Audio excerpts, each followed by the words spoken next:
welcome. I am particularly delighted to be able to address you this afternoon within the framework of this summit, whose theme is Young Leaders in the 21st Century, Prospects and Challenges, mainly for two reasons.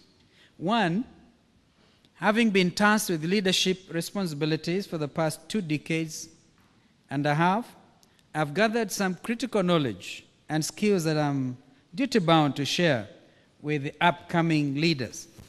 Therefore, you must find your own niche. How do you relate to God? In your own way, as you set up those standards. Therefore, young Kenyans, you must learn the art of tolerance. I talked about that. I talked of 4 distortions this morning. I don't know whether you're there.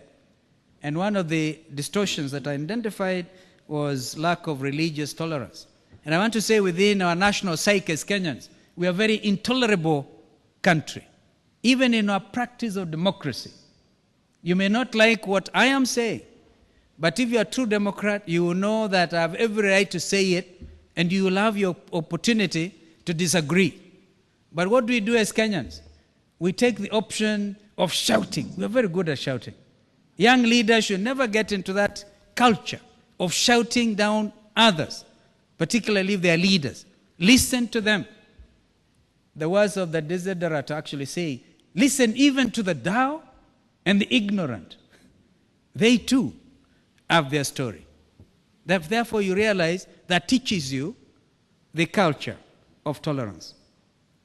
I therefore believe my generation owes young people, and especially young leaders, a share of mentorship, more as a right and a service than a favor.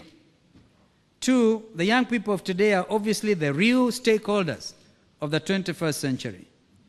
You are, because this is a century of unprecedented advancement in communication technology and indomitable asset put to good use by youthful people, and one poised to increasingly drive the world economy.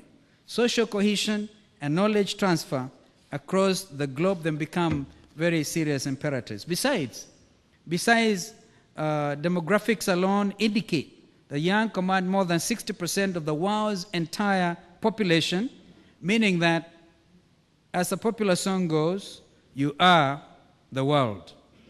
In that regard, ignoring today's youth is effectively shutting down the future prematurely.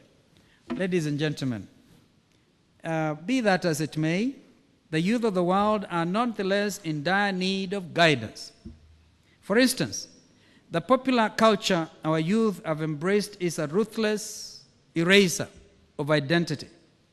In a world given color and beauty by diversity of worldviews, language, folklore, and heritage, in general, pop culture is quickly and surely decimating the unique character of individual communities, thereby choking the interracial curiosity and attractions born of variety.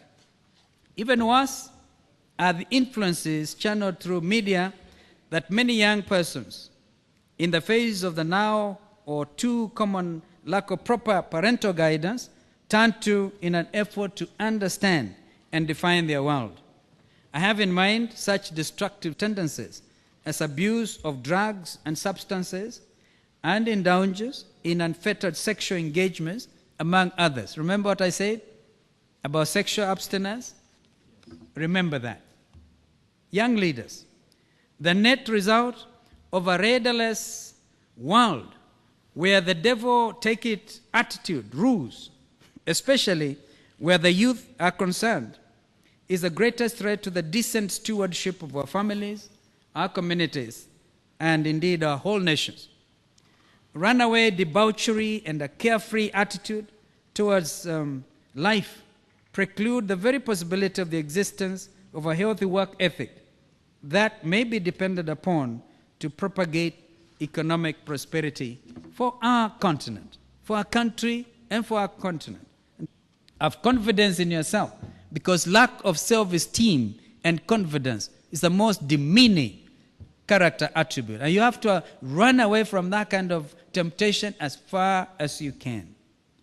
Further, recklessness of behavior, lack of personal discipline, and disregard for moral rectitude threatens human health, both physical and mental, in potentially very devastating ways.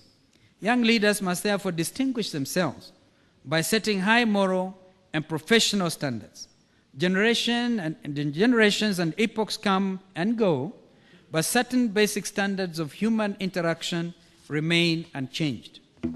Qualities that drive leadership are, for instance, constant throughout. A leader, no matter the age, sets the pace whilst commanding respect and admiration among their peers. I note with appreciation that this summit's core theme is about peace.